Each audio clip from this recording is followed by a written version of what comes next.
21대 국회의원 선거가 끝이 났습니다.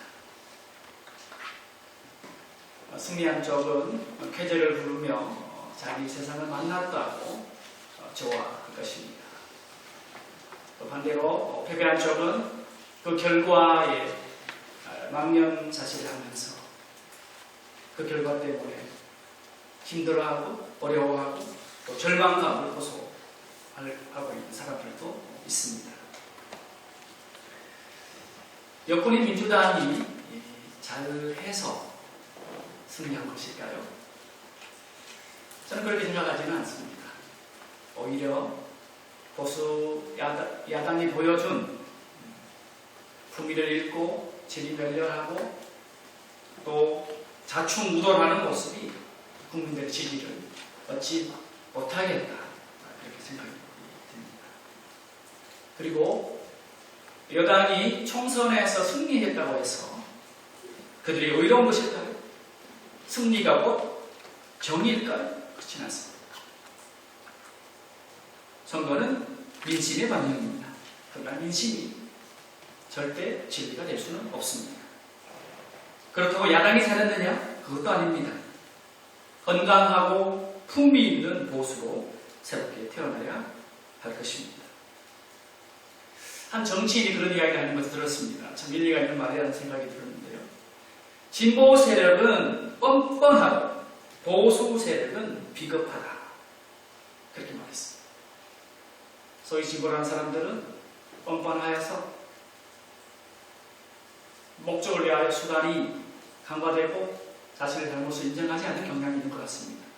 반면에 보수 세력은 용기가 없고 자기 목소리를 설득력 있게 낼 수 있는 그런 지혜가 부족하다, 그런 생각이 듭니다. 사실 진보 보수 다 필요합니다. 그렇지 않습니까? 미국도 보면 공화당, 보수 세력, 민주당, 진보 세력이 정말 견제와 균형을 통해서 나라를 지금까지 이끌어왔습니다. 세계 최대의 강대국이 되어 있습니다. 저는 이번 선거를 보면서 국민 한 사람으로서 목회자로서 이 나라가 정말 올바르고 건강한 나라로 세워지기를 간절히 기도하는 마음을 갖게 됩니다. 정치인들이 자기의 당리당략과 이기적인 욕심이 아니라 바르고 정직한 자세로 정치에 임해야 할 것이다, 그런 생각을 합니다. 국회의원들은 법을 만들고 법을 정비하는 사람입니다. 사실 국민들이 믿고 바뀌어준 거죠. 그러므로 정치인들은 무거운 책임감을 갖고 책무를 충실히 감당해야 합니다. 국민들은 뽑아놓은 그 국회의원들이 제대로 정치를 하는지 살피고 감독할 의무가 있습니다. 사실 정치인들은 국민의 신분군에 불과합니다. 그들이 주인이 아닙니다. 대통령도 국가의 주인이나 소위 왕이 아닙니다. 자기 마음대로 정치해서는 절대로 안 됩니다. 대통령도 국민이 뽑은 대리인에 불과하기 때문이죠. 그러니 교회는 정치에 간섭해서는 안 된다고 말합니다. 종교 분리를 이야기합니다. 그러나 오해가 있는 말입니다. 물론 교회가 현실 정치에 직접 참여하고 영향을 행사하는 것은 그건 좀 지양해야 합니다. 그러나 교회가 시대를 향하여 바른 목소리를 내고 하나님의 말씀에 근거해서 비판하고 거기에 대해서 목소리를 내는 것은 꼭 필요합니다. 구약의 선지자들을 한번 보십시오. 그들은 오늘날의 목회자들이요 영적 지도자들입니다. 그들은 이스라엘의 상황 가운데 어떤 이야기를 했습니까? 이스라엘이 불의를 범하고 거짓을 했을 때 얼마나 날카로운 비판의 목소리를 내었는지 모릅니다.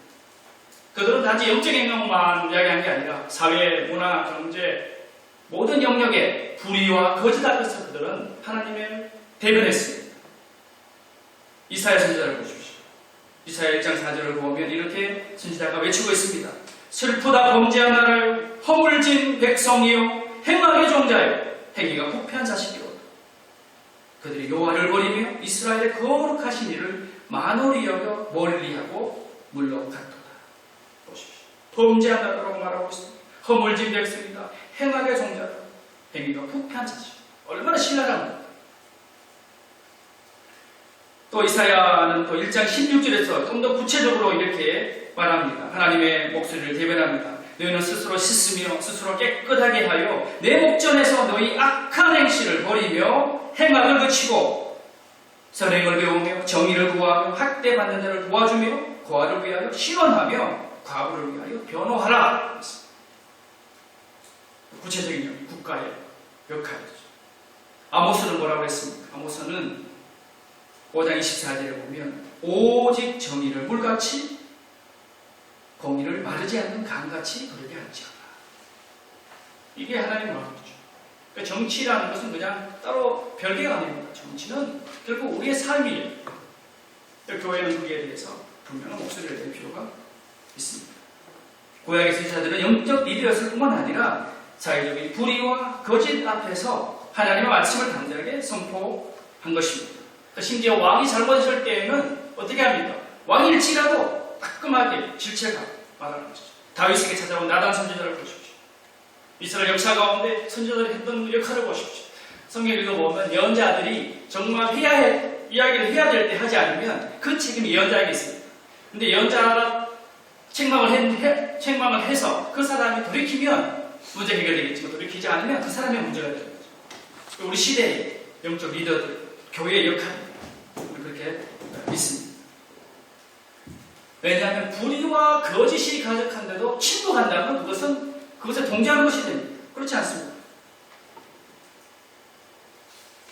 그러므로 교회가 하나님의 말씀의 진리에 기초해서 국가와 사회에 대해서 바른 목소리를 내고 하나님의 뜻과 진리가 실현되도록 노력해야 합니다. 그리스도인들은 어떤 사람들입니까? 그리스도인들은 하나님의 말씀으로 살아가는 사람입니다. 그렇죠? 하나님의 말씀으로 살아가는 사람. 내 뜻과 내 계획이 아니라 하나님의 말씀이 나를 지배하는 사람이죠. 그러므로 나의 경험, 나의 지식, 나의 어떤 지혜가 아니라 하나님이 뭐라고 말씀하시는가, 하나님이 나에게 어떤 이야기를 하시는가에 더 귀 기울이는 사람입니다. 그래서 정치적 판단을 할 때도 내 생각, 내 경험, 내 지혜, 내가 지지하는 정당, 내가 태어난 고향, 그게 중요한 게 아니에요, 사실. 과연 이것이 하나님의 뜻에 합당한가? 하나님의 말씀 가운데 바른가? 그게 더 중요한 판단의 기준이 되어야 합니다. 그리스도인들은 또한 하나님의 통치를 따라 살아가는 사람입니다. 하나님의 통치가 있습니다. 예수님께서 뭐라고 그러셨습니까? 산상수훈에서 마태복음 6장 33절에 보면 그러므로 너희는 먼저 그의 나라와 그의 의를 구하라. 그리하면 이 모든 것을 너희에게 더하시리라.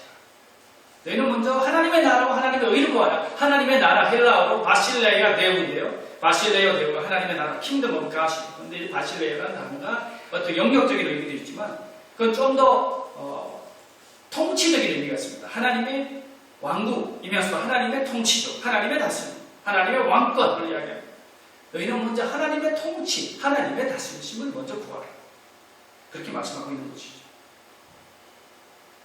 하나님이 역사의 주인임을 잊지 말아야 합니다. 하나님이 역사를 이끌어가고 계십니다. 실은 우리의 인생이라는 것은 짧습니다. 좀 아무리 길게 산다 해도 100년 정도 살지 않습니까? 긴 역사에 비하면 우리의 생명이 짧아요. 그러므로 우리가 너무 역사의 사건에 너무 일비할 필요가 없습니다. 너무 절망할 필요도 없고요. 너무 좋아할 필요도 없어요. 중요한 것은 무엇입니까? 하나님의 그 역사 진행 앞에서 나는 어떻게 살아갈 것인가. 그것이 중요하죠. 하나님은 역사를 주관하시지만 사람들을 통해서 함께 하시죠. 하나님이 사람을 만드셨을 때 하나님의 형상을 따라 만드셨습니다. 그 뜻은 뭐냐면 하나님을 닮았습니다. 그래서 하나님께서 우리에게 자유의지를 주셨습니다. 자유의지는 무엇입니까? 선택하고 판단하고 행동할 수 있는 그런 자유를 주신 거예요. 하나님은 우리를 로봇으로 만들지 않는 거죠. 그래서 하나님이 거대한 하나님의 역사를 이끌어 가시지만 사람들은 그 역사 가운데, 하나님이 이끌어 역사 가운데 사용되는 겁니다. 저는 성경을 읽을 때마다 솔로몬과 이 다윗을 비교해 봅니다. 솔로몬과 다윗 둘 다 훌륭한 사람이에요. 사실 둘 다 하나님을 선택한 사람으로 이스라엘 왕이 되었습니다. 1대 2대 왕이 되었는데 문제는 무엇입니까? 사울입니다. 사울은 어떻게 되었습니까? 사울은 처음에 하나님의 뜻을 따라 판단을 했고 겸손했습니다. 그러나 시간이 지나면서 백성들의 목소리에 귀를 기울이고 하나님은 좀 더 떠나기 시작했죠. 결국 그는 자기 생각과 자기 계획에 좋은 데를 했습니다. 하나님 그를 버렸다 설명을 하지만 사실은 사울이 하나님 버린 거죠. 결국 사울은 1세대에 끝납니다. 그 모든 아들이 전쟁에 죽고. 반면에 다윗은 어떻게 됩니까? 다윗도 실은 허물 많은 사람이에요. 그렇죠? 범죄하는 사람이에요. 그러나 이 사울과의 차이점이 무엇입니까? 다윗은 늘 하나님만 믿기를 원했습니다. 그렇죠? 하나님의 말씀과 믿기를 원했고 겸손한 사람이었고 끊임없이 자기를 성찰하는 사람이었습니다. 굉장한 지략가였고 군사적으로 뛰어난 용맹한 사람이었지만 그 마음 중심에 하나님이 있었습니다. 그래서 어떤 선택을 합니까? 그 선택 가운데 늘 그는 겸손했습니다. 결국 그는 이스라엘 가장 위대한 왕이 되었는 거죠. 그리고 보면 우리의 선택, 우리의 결정이 우리의 운명을 좌우하는 것입니다. 물론 하나님의 역사가 있지만 우리가 어떤 선택을 하고 어떤 결정을 하고 어떤 방향으로 나아가는지가 우리의 삶을 가능함을 결정했습니다. 국가도 마찬가지입니다. 국가도 어떤 선택을 하고 어떤 결정을 하냐에 따라서 국가의 방향이 결정됩니다. 그래서 그리스도인은 하나님 앞에서 그리고 역사 앞에서 하나님 주신 자유의지와 책임감을 가지고 올바른 판단을 하고 올바른 결정을 하고 살아야 합니다. 구약의 여러 인물 중에서 저는 참 느헤미야가 참 마음에 듭니다. 느헤미야. 이름의 뜻도 참 좋아요. 하나님이 위로하신다. 그런 뜻입니다. 하나님이 위로하신다. God comforts. 하나님이 위로하신다. 참 느헤미야는 아주 바른 정치인이었습니다. 지혜가 있는 정치인이었습니다. 우리 시대의 정치인이 어때야 하는지 저는 느헤미야를 통해서 좀 많이 배웠으면 좋겠습니다. 느헤미야는 그 아닥사스다 왕이 다스리던 페르시아 제국의 고위 관료였습니다. 아마도 그는 할아버지 때에 바벨론 포로로 잡혀온 것 같아요. 그리고 아버지 세대가 지나고 이제 본인의 이런 이민으로 말하면 3세대가 된 겁니다. 근데 이제 이민 3세대가 되었는데 그는 인정을 받았습니다. 그 페르시아라는 나라 자체가 바벨론하고 다르게 관용 정책을 썼습니다. 그래서 여러 다양한 민족들을 중용시켜서 또 그 국가의 중요한 역할을 맡겼는데 이 느헤미야는 술 맡은 관원, 술 맡은 관원이라는 것이 여러분 요셉 이야기를 보면 술 맡은 관원이 감옥에 들어왔다가 풀려나는 그 이야기 있죠. 술 맡은 관원은 그 왕의 측근입니다. 음료를 준비해서 바치는 것뿐만 아니라 옆에서 정치적인 조언도 하고, 그렇죠? 그 왕이 정말 신뢰하는 사람이죠. 그러니까 그런 중요한 역할을 맡습니다. 그리고 보면 이 느헤미야는 이민 3세대였지만 지혜가 있었고 능력이 있었던 사람으로 여겨집니다. 그리고 더 나아가서 느헤미야는 믿음의 사람이었죠. 신앙이 아주 투철한 사람이었습니다.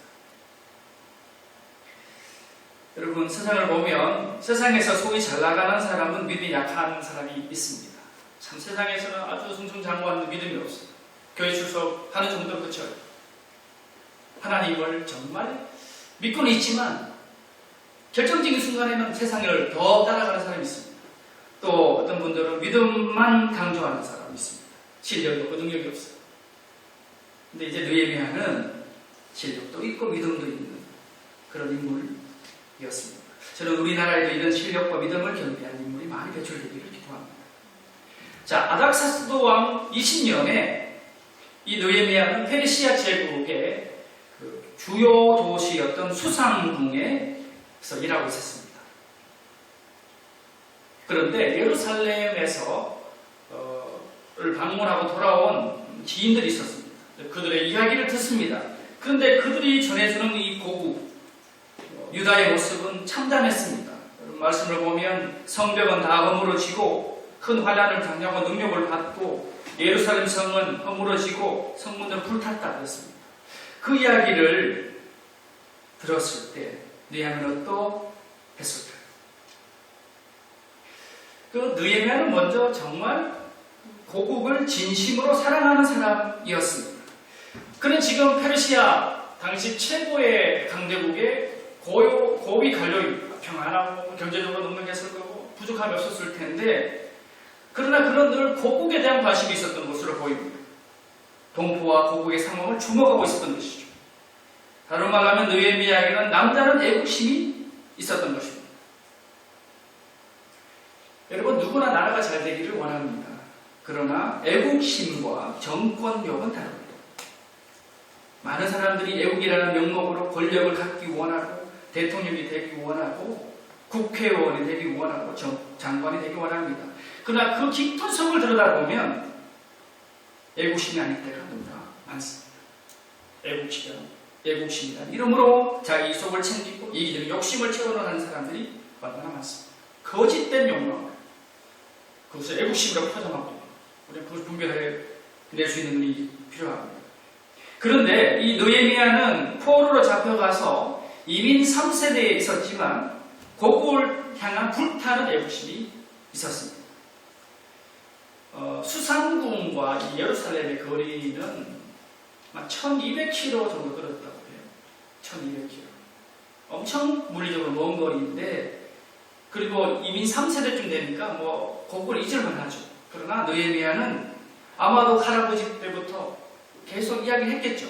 이스라엘의 역사에 대해서. 하나님이 주인이신 그 이스라엘, 지금은 바벨론으로 포로로 잡혀왔지만 언젠가 하나님 다시 우리를 회복시킬 것이다. 그런 이야기를 계속 했을 것입니다. 그렇죠?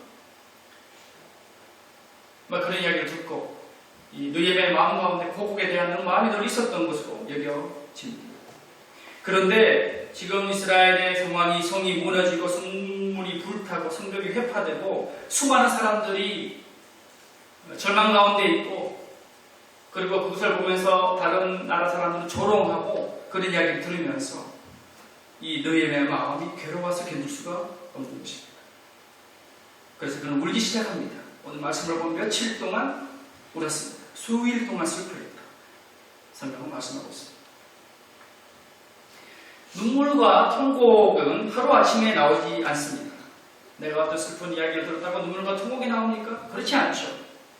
오랫동안 마음에 담아두고 생각하고 묵상하고 진실한 사람이 있을 때 눈물이 나고 통곡이 나옵니다. 그리고 느헤미야는 정말 나를 사랑하는 사람이었습니다.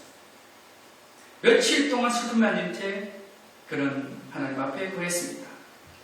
여러분, 우리 시대의 불행은 무엇일까요?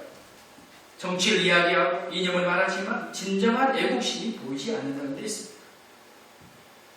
나라를 사랑하고 좋은 나라를 만들기 위해 피눈물을 흘리고 통곡을 하고 금식하는 사람이 얼마나 있습니까? 얼마나 나라를 향한 진실한 애국심이 있습니다. 이게 우리 시대의 비극이 아닐까요? 그러나 느헤미야에게는 진정한 애국심이 있었습니다. 그가 나라를 향하여 통곡하고 우는 이 사실이 우리에게 도전이 되는 겁니다. 그런데요, 여러분, 느헤미야가 단지 통곡하고 슬퍼하는 그런 찬에 머물러 있었을까요? 우울에 빠져서 절망 가운데 있었을까요?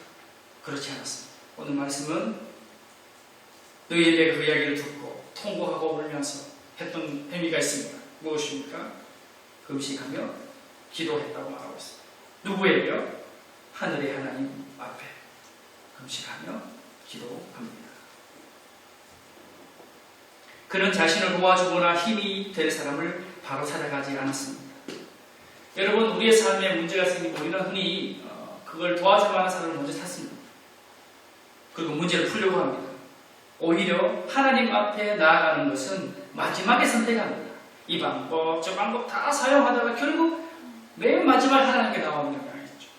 그러나 느헤미야는 달랐습니다. 그는 먼저 하나님을 찾았습니다. 그리고 기도합니다. 그는 어떤 기도를 하였을까요?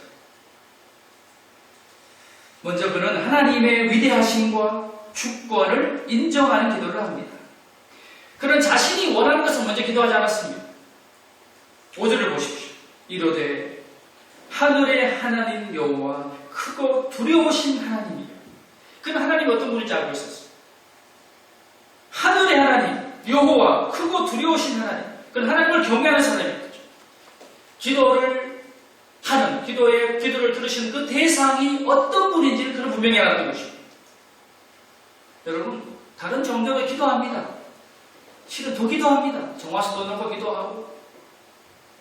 그러나 우리 기독교의 하나님을 우리가 믿는 기도는, 우리가 하는 기도는 무엇이 달려야 합니까? 무엇이 다릅니까? 우리는 살아계신 하나님 앞에 기도하는 거죠. 전능하신 하나님 앞에 기도하는 거죠. 그래서 이 느헤미야는 하나님의 주권을 인정하고 하나님의 능력을 인정했습니다. 그래서 기도의 출발입니다. 내 간구, 내 요청이 아니라 하나님 어떤 분이신지 그분을 먼저 아는 것이 바로 기도이죠. 그리고 그는 어떻게 또 기도합니까? 하나님의 성품을 아는 기도를 합니다. 5절 다시 보시면 주를 사랑하고 주의 계명을 지키는 자에게는 언약을 지키시며 긍휼을 베푸시는 주요 간구하나님. 하나님이 이런 분이라는 거죠. 하나님을 사랑하고 진심으로 사랑하고 하나님 주신 그 계명의 말씀을 진심으로 따르는 사람, 그 언약을 지키는 사람에게 하나님은 긍휼을 베푸시는 분이다. 하나님의 속성을 아는 거죠. 하나님은 어떤 분이신지. 하나님은 신실하시다. 언약을 지키신다. 자비가 많으시다. 사랑을 베푸신다. 그렇게 기도하고 있는 것이죠. 신뢰하는 거죠. 하나님을 신뢰하면서 기도하고 있습니다. 그런데 그럼 또 계속해서 기도할 때에 죄를 회개하는 기도를 합니다. 여러분 6절을 보십시오. 이제 종이 주의 종들은 이스라엘 자손을 위하여 주야로 기도하오며 우리 이스라엘 자손이 주께 범죄한 자들을 자복하오니 죄들을 자복하오니 주는 귀를 기울이시며 눈을 여시사 종의 기도를 들으시옵소서. 그랬습니다. 자손이 주께 범죄한 자들을 자복하오니.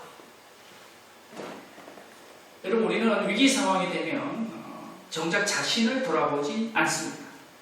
내가 뭘 잘못했는지, 왜 이런 고난이 찾아왔는지, 그 원인은 무엇인지 하나님 앞에서 찾으려 하지 않습니다. 그러나 느헤미야는 달랐습니다. 그런 자신과 자기 조상이 저지른 죄악을 하나님 앞에 회개하는 것입니다. 저는 생각해 보았습니다. 이 느헤미야 이민 3세대 그리고 실력을 인정받아서 이 왕궁의 고위 관료에 있는 이 느헤미야가 뭐 크게 큰 죄를 지었겠어요. 그리고 이미 이스라엘의 죄는 과거에 조상들의 죄 아닙니까? 나에게 무슨 큰 책임이 있겠어요? 그렇지 않습니까? 그렇지만 이 느헤미야의 마음속에 뭐가 있습니까? 나도 이스라엘의 일원이다. 나도 하나님의 백성이다. 하나님 앞에서 이스라엘 공동체의 죄악을 회개한 것이죠. 6절을 뒷부분 보면 나와 내 아버지의 집이 범죄하였겠습니다. 나도 범죄했고 내 아버지의 집 조상들도 범죄했다. 어떤 구체적인 범죄를 했습니까? 7절에 보면 주를 향하여 크게 악을 행하여 주께서 주의 종 모세에게 명령하신 계명과 율례와 규례를 지키지 아니하였나이다. 결국 그것 때문에 바벨론 포로로 끌려간 거예요. 하나님 때가 되어 다시 포로에서 예루살렘으로 유다로 돌아가게 되었지만 지금 현재 이스라엘의 상황은 이런 병법이 회파되고 그런 상황이 있는 것입니다. 그러나 이 느헤미야 마음 가운데 과거의 그 죄악에 대한 철저한 회개를 그는 하고 있는 것입니다. 제가 교회 공동체의 기도를 선포하면서 여러분에게 교회별 기도를 하게 할 때 회개 기도를 이야기했습니다. 내가 좀 어렵다고 내가 책임 없을까요? 그렇지 않습니다. 교회는 한 지체, 한 공동체, 그러니까 교회가 전체적 공동체적으로 하나님 앞에 나아갈 필요가 있습니다.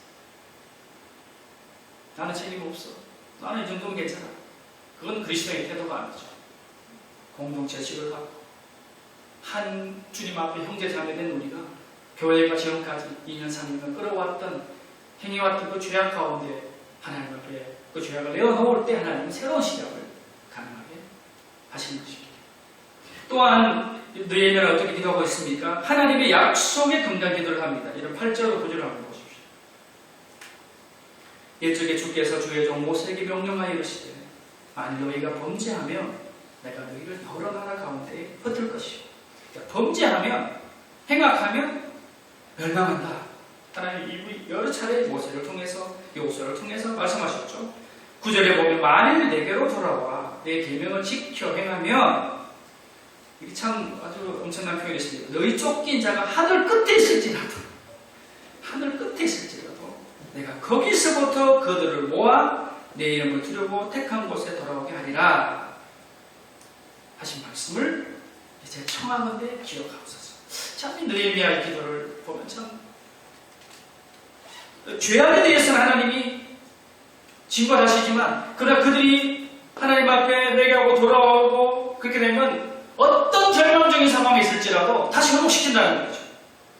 나라가 없어지고 멸망했지만 바벨론으로 끌려갔지만 그들이 통회하고 자복하고 회개하고 하나님 앞에 바르게 살려고 나오게 되면 하나님은 어떤 상황 가운데도 그들을 끌어내어서 새롭게 회복시킨다는 거죠.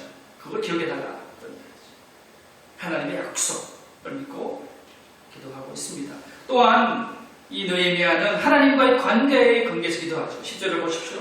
이들은 주께서 일찍이 큰 권능과 강한 손으로 구속하신 주의 종들이요 주의 백성입니다. 그리고 이스라엘 백성들은 하나님과의 관계를 하고 있었죠. 하나님께서 나는 내 하나님 되고 너희는 내 백성이 된다. 계약을 했지 않습니까? 하나님, 이스라엘은 하나님의 종입니다. 종의 백성입니다. 주님의 백성입니다. 이렇게 기도하고 있습니다. 하나님을 호소하고 있는 거죠. 그러면서 더 나아가서 하나님의 은혜를 간구합니다. 11절을 보십시오. 주여 구하오니 귀를 기울이사 종의 기도와 주의 이름을 경외하기를 기뻐하는 종들의 기도를 들으시고 오늘 종이 형통하여 이 사람 앞에서 은혜를 입게 하옵소서 하였나니. 이 사람은 누굴까요? 왕을 이야기하는 겁니다. 아락사스라고.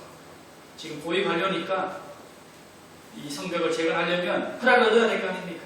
중요한 하나님의 은혜도 받아야 되겠고 내가 섬기는 이 왕의 호의도 받아야 되는 것이죠. 그런 것을 구체적으로 기도합니다. 그리고요 또 하나 여러분 말씀 가운데 노예한 기도 가운데 우리가 꼭 기억해야 될 것은 오래 인내한 기도였습니다.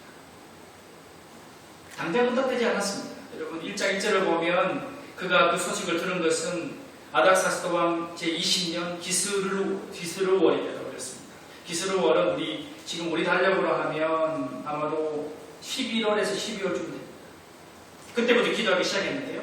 실제로 응답은 어떻게 되었냐면 2장 1절을 가보면 아닥사스다 왕 제20년 니산월이라고 되어 있습니다. 니산월은 3월에서 4월입니다. 결국 11월 달에 그 소식을 듣고 기도하고 눈물을 흘리고 통곡하기, 회개하고 기도하기 시작했고 3월, 4월이니까 한 4개월 동안 기도한 거예요. 기도하고 하나님의 뜻을 구하고 지혜를 구하다가 결정적인 순간이 되었습니다. 어떻게 됩니까? 여러분 2장 좀 읽어보면 왕이 느헤미야의 얼굴을 보고 왜 네 얼굴이 슬퍼 보인다, 수심이 가득하다. 그렇게 왕이 먼저 제스처를 취했을 때 느헤미야가 자기 이야기 하는 겁니다. 성벽 회파되고 저희 고통이 있습니다. 그러면서 이제 왕이 느헤미야 이야기를 듣고 이제 예루살렘으로 유다로 보내는 것이죠. 그러면 기도는 인내가 필요합니다. 4개월, 길다면 길고 짧다면 짧겠지만 어떤 기도는 40개월이 걸릴 수도 있고요. 평생이 걸릴 수도 있습니다. 중요한 것은 기도할 때 하나님의 때 기도는 응답된다는 것이죠. 결국 여러분 느헤미야는 어떻게 되었을까요? 느헤미야는 왕의 허락을 받아서 예루살렘으로 유다 지역으로 향하게 됩니다. 그런데 여러분 기억할 것은 그냥 빈손으로 간 것이 아니었습니다. 왕의 신임을 얻어서 유다의 총독이 되어서 갑니다.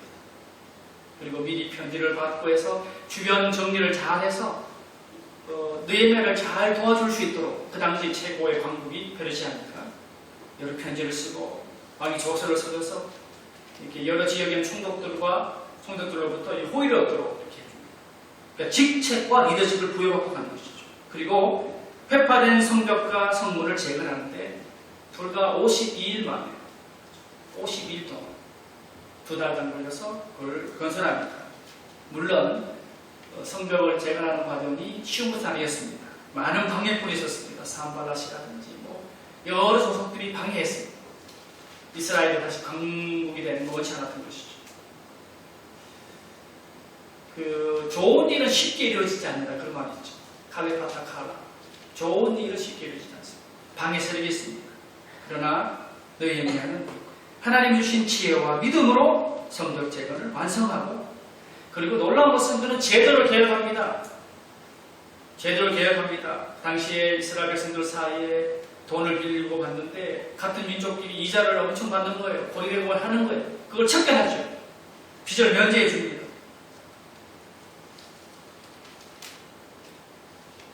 사회 제도를 많이 개혁합니다. 관리를 세웁니다. 그리고 더 나아가서 신앙적인 개혁을 합니다. 회개운동을 일으킵니다. 에스라를 통하여 제사장 겸 학사 겸 제사장인 그 에스라를 통해서 율법을 낭독하게 합니다. 그 말씀을 듣고 백성들이 회개하고 하나님 앞에 나아갑니다. 그리고 구체적으로 모든 이방 사람들을 이스라엘 백성에서 분리시킵니다. 모압 족속, 암몬 족속 같은 이스라엘 계속 힘들게 했던 이방 신을 하게 했던 그런 이스라엘 이방 민족들을 분리시킵니다. 그리고 더 나아가서 이방 혼인을 금지합니다. 이방 혼인을 왜 금지하냐면 결국 이방인들하고 결혼하다 보니까 그 이방인들의 그 종교적인 풍속이라든지 우상이 들어오게 됩니다. 그래서 척결하는 거예요. 이미 결혼한 사람 쫓아내버리고 강력한 어떤 종교 개혁을 일으킵니다. 이스라엘 새로워졌죠. 12년 동안 너희에게는 유다의 총독이 되어서 성벽만 재건하는 것이 아니라 사회 제도를 개혁하고 종교 제도를 개혁하고 회개와 각성의 운동이 일어나게 하고 이스라엘이 새롭게 회복되는 역사에 중요한 역할을 하는 것이죠. 저는 우리나라에도 이런 위대한 지도자가 태어나기를 기도합니다. 여러분, 우리 나라와 민족을 위해서 기도하는 잊지 말아야 합니다. 우리 한 사람 한 사람이 하나님 앞에서 믿음을 가지고 살아가야 합니다. 정직을 회복해야 됩니다. 하나님의 뜻을 먼저 앞세워야 됩니다. 하나님의 통치를 기대해야 합니다. 그렇게 할 때 하나님께서 우리에게 복을 주실 것이고 이 나라를 축복하실 것입니다. 같이 기도하겠습니다.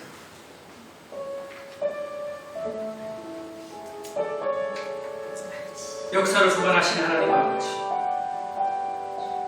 이스라엘 역사 가운데 느헤미야를 통하여 놀라운 일을 주님은 하셨습니다. 무너진 성벽을 세우고 관리를 새로 세우고 제도를 개혁하고 회개운동을 일으키고 죄악된 것으로부터 떠나는 그런 개혁이 있게 했습니다. 살아계신 주님, 우리 조국 대한민국을 긍휼히 여겨주시고 이런 상황 가운데 현재 정치 상황 가운데 하나님이 친히 함께해 주시고 느헤미야 같은 거룩한 정치 지도자가 세워지게 하여 주시고 이 민족, 이 하나님을 주의로 섬기고 하나님 말씀 하고 하나님 통첩에 무릎 꿇는 거룩한 백성들이 일어나게 하여 주시고 우리 여기 모인 한 분 한 분 이 매일매일 삶을 살아갈 때 세상의 가치와 세상의 어떤 여러 가지 소리보다 하나님이 오늘 나에게 하시는 말씀, 성경을 통해 주시는 계시와 하나님의 뜻이 무엇인지를 먼저 깨닫고 그 뜻대로 살아가는 정결한 하나님의 백성이 되게 하여 주시고 헤브론 교회가 이 시대에 정말 하나님이 기뻐하시는 그런 교회로 새로워질 수 있고 은혜를 더하여 주시옵소서. 예수님의 이름으로 기도하옵나이다. 아멘.